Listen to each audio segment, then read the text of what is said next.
অনেক দিনের ইচ্ছা ছিল এমন একটা কেক বানানোর, কিন্তু অর্ডার না পেলে তো আর বানানো হয় না। একটা সময় ইউটিউব ফেসবুকে খুব ভাইরাল ছিল এই কেকটা। কোন কেকটার কথা বলছি বুঝতে পারছো না? সবটা দেখো তাহলেই বুঝতে পারবে। তার আগে যারা আমায় চেনো না, আমি হলাম প্রিয়াঙ্কা। আমি বাকুলিয়া বাসায় থেকে একটা ছোট্ট হোম বেকারি চালাই। স্ক্রিনে দেওয়া নাম্বারে তোমরা যে কোনো অনুষ্ঠানের জন্য আমার থেকে কেক নিতে পারো। আমি কিন্তু এগলেস কেক বানাই। আর এটা ছিল একটা 1 পাউন্ডের ভ্যানিলা ফ্লেভারের কেক।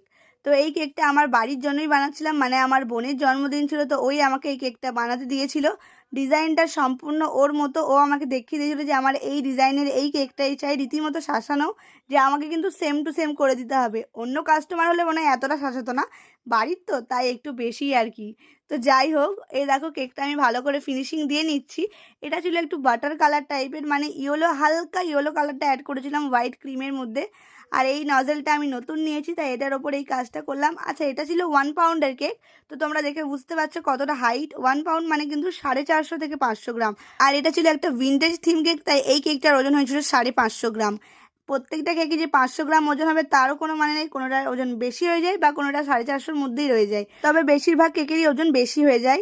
তো এখানে দেখো আমি 23rd লিখে দিলাম, কারণ এটা ছিল ওর 23তম জন্মদিন। আর এই যে হচ্ছে কেকটার মূল অ্যাট্রাকশান, বো। এই বো দেওয়ার পর কেকটা এত সুন্দর লাগছিল যে কি বলবো। তো তোমাদের কেমন লাগলো জানিও। আজকের মতো বাই।